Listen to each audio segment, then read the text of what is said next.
అలా తీసేది.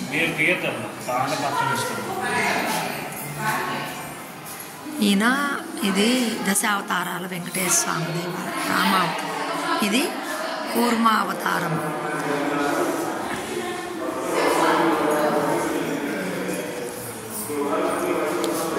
ఇది వరాహ అవతారం.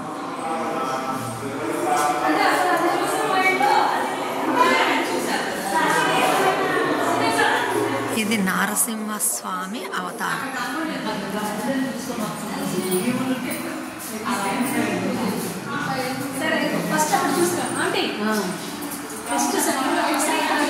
శ్రీ వామనావతారం. ఇది వామనుడు.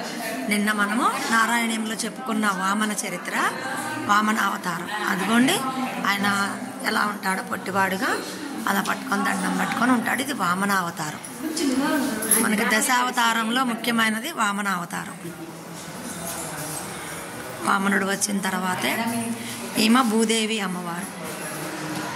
పద్మాసన గరుడ స్వామిన గరుడాళ్ళ వారు ఎప్పుడైనా ఎక్కడైనా ఎలా ఉంటారో మోకాల మీద కూర్చొని ఉంటారు. కానీ ఇక్కడ గరుడాళ్ళ వారు పద్మాసనంలో ఉన్నారు. ఇక్కడ ఈ గుళ్ళో ప్రత్యేకత ఇది.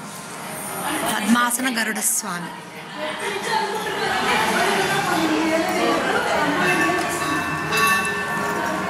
ఈమె భూదేవి, శ్రీ భూదేవి అమ్మవారు. ఆయన ఉన్నప్పుడు ఆమె ఉంటారు కదా, ఈమె భూదేవి అమ్మవారు. ఇది పరశురామ అవతారం. దశావతారాలలో భాగంగా ఇక్కడ ఇది పరశురామ అవతారం. ఈయన స్వామివారి పరశురాముడు. శ్రీ కోదండ రామావతారం. కోదండ రామావతారం. పట్టాభిషేక రామయ్య.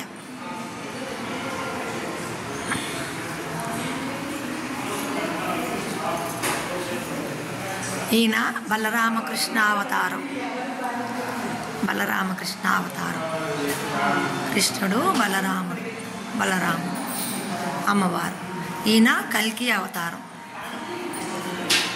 ఇక్కడ స్వామివారి పాదుకలు శేషతల్పముపై శేషుడు ఉండంగా ఆయన విష్ణుమూర్తి పాదాలు ఇక్కడ కూడా చాలా. ఆదిశేషుని వాహనం మీద ఆయన పాదాలు ఉన్నాయి. శ్రీచక్రం ఉందన్నమాట. ఆయన లోపల స్వయం తీయకూడదన్నారు అయ్యగారు, కానీ కనిపిస్తుంది.